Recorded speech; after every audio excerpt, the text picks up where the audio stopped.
देहरादून में उत्तराखंड के सुप्रसिद्ध हास्य कलाकार और पूर्व में राज्य मंत्री रहे घनानंद की पत्नी इंदु देवी का बुधवार को लंबी बीमारी के बाद इंद्रेश हॉस्पिटल में इलाज के दौरान स्वर्गवास हो गया, जिसके बाद गुरुवार को हरिद्वार में उनका अंतिम संस्कार किया गया। वहीं इंदु देवी के निधन पर मुख्यमंत्री पुष्कर सिंह धामी समेत अन्य नेताओं और कलाकारों ने दुख जताते हुए परिवार को सांत्वना प्रदान की।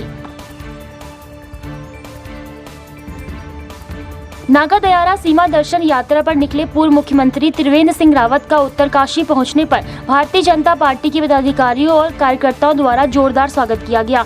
इस दौरान पूर्व सीएम ने उत्तरकाशी में प्रसिद्ध काशी विश्वनाथ मंदिर में पूजा अर्चना की और महादेव को जल चढ़ाकर प्रदेश वासियों की खुशहाली की कामना की। पहाड़ों में लगातार हो रही बारिश के चलते जगह जगह सड़कें भूस्खलन से बाधित हो रही हैं। NH 58 पर देवप्रयाग के पास भरपूर के नीचे फिर मलबा आने से नेशनल हाईवे बंद हो गया। थाना प्रभारी महिपाल सिंह रावत ने बताया कि नेशनल हाईवे को खोलने के लिए JCB मशीन लगाई गई है और कुछ समय बाद मार्ग को यातायात के लिए खोल दिया जाएगा। परसों बारिश हुई, वो काफ़ी ज़बरदस्त बारिश थी, उसकी वजह से ये पूरा रोड जो हाईवे है इसमें काफ़ी जगह पे लगातार मलबा गिर रहा है और अभी भी मलबा ही आ रहा है इसमें। और ये यहाँ पे ये भरपूर नीचे जो है काफ़ी बड़ा स्पेस में जो ये मलबा आया काफ़ी ज़्यादा आया है, इसकी उम्मीद भी नहीं थी, लेकिन इस जगह पे भी ये मलबा आया है और इस पर पूरी रोड चलेगी, नया रोड बना रहा है यहाँ पे और ये खुल जाएगा। लेकिन मेरे लोगों से निवेदन है कि इस रोड को ज़्यादा इस्तेमाल न करें आजकल बरसात के दिन में। टिहरी की जिलाधिकारी ईवा आशीष श्रीवास्तव के निर्देशों के तहत दिव्यांगजनों के स्वास्थ्य परीक्षण के बाद उन्हें प्रमाण पत्र निर्गत किए जाने को लेकर जिला मुख्यालय स्थित प्रताप इंटर कॉलेज बौराड़ी में 3 दिवसीय शिविर का आयोजन किया गया। समाज कल्याण और स्वास्थ्य विभाग के सहयोग से 25 से 27 अगस्त तक के इस 3 दिवसीय शिविर का शुभारंभ जिलाधिकारी ईवा आशीष श्रीवास्तव ने किया। थराली में पिंडर नदी पर बने मोटर पुल से एक व्यक्ति ने अचानक छलांग लगा दी। वहीं नदी के तेज बहाव में आकर युवक की मौत हो गई, जिसकी सूचना मौके पर मौजूद लोगों ने पुलिस को दी, जिसके बाद मौके पर पहुंचकर SDRF शव की खोजबीन में लग गया। थानाध्यक्ष ध्वजवीर सिंह पवार ने बताया कि थराली मुख्य बाजार पुल से एक युवक ने पिंडर नदी पर छलांग लगा दी। युवक की पहचान तुंगेश्वर निवासी 42 साल के संजय गुसाई के रूप में हुई है।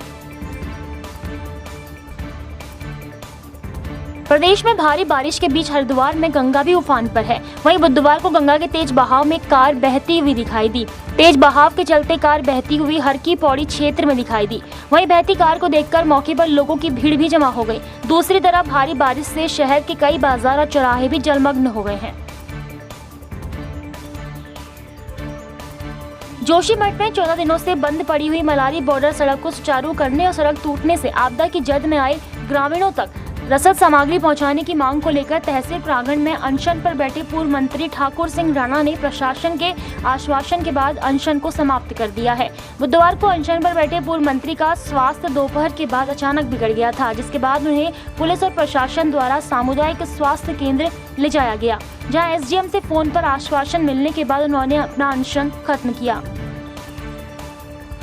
रोड खोलने का उसमें आश्वासन दिया गया है और अगर मौसम और मलबा नहीं आता है तो जल्दी रोड खोल दी जाएगी और अन्य जो भी जरूरी समस्याएं और साधन पहुंचाने की बात है उसको जल्दी पहुंचाने का प्रयास किया जा रहा है।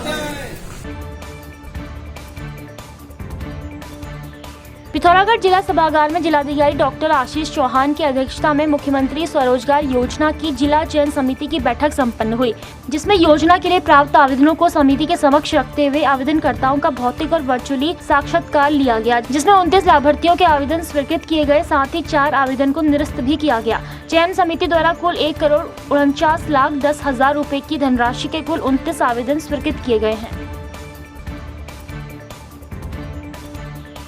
बाजपुर चीनी मिल की भूमि पर प्रस्तावित एथेनॉल प्लांट का कार्य शुरू होने से पूर्व केंद्रीय पर्यावरण बोर्ड के निर्देश पर राज्य प्रदूषण विभाग द्वारा जनसुनवाई कार्यक्रम आयोजित की गई। कार्यक्रम में पहुंचे अधिकारियों ने जनता की समस्याओं को सुना और लोगों द्वारा लगाई गई आपत्तियों को उच्च अधिकारियों तक पहुंचाने की बात कही।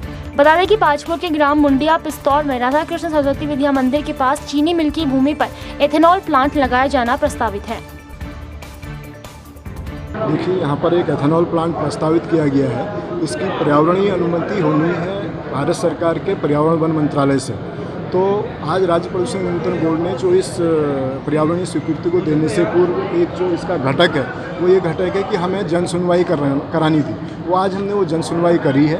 लोगों की जो भी आपत्तियां हैं, अपेक्षाएं हैं, वो हमने सब नोट कर लिया है। वीडियोग्राफी हो गई है और इसको कार्यवृत्त के रूप में MOEF में पहुंचा दिया जाएगा। वहाँ इसके जो बड़े बड़े एक्सपर्ट हैं वो उस पर विचार करेंगे, उसको कैसे निर्णय करेंगे। जो एथेनॉल प्लांट के लिए जो जन सुनवाई रखी है, इसमें निर्णय हम लोगों ने नहीं लेना है। हम लोगों ने केवल यहाँ के जो बासिंदे हैं उन लोगों का पक्ष हमको जानना था, और वो जो आपत्ति कर रहे हैं या अनापत्ति कर रहे हैं, उन्होंने जो भी यहाँ पर अपना पक्ष प्रस्तुत किया है उसको हम एक मिनट्स के रूप में, जो मीटिंग्स के मिनट्स के रूप में दर्ज करेंगे, और जो वीडियो रिकॉर्डिंग हुई है ये दोनों के दोनों साथ में हम भारत सरकार को ये भेजेंगे।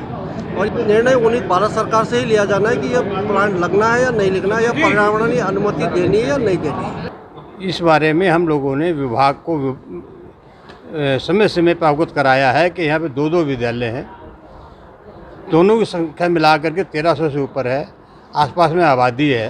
तो इन सब बातों को ध्यान में रखते फिर जब इनके पास अन्य जगह उपलब्ध है शुगर फैक्ट्री में, जहाँ पे आवागमन का भी इनका खर्चा बचेगा, एक हमें ये लगता है कि आवागमन के खर्चे की आड़ में भ्रष्टाचार को बढ़ावा मिलेगा। अगर यहाँ लगाना चाह रहे हैं तो यहाँ क्यों लगा रहे हैं 4 किलोमीटर शहर से हट के, जब वहाँ पे ऑलरेडी हमारी शुगर फैक्ट्री है, वहीं ऑलरेडी सारे इनके पास संसाधन हैं, तो ये वहाँ क्यों नहीं लगा रहे हैं।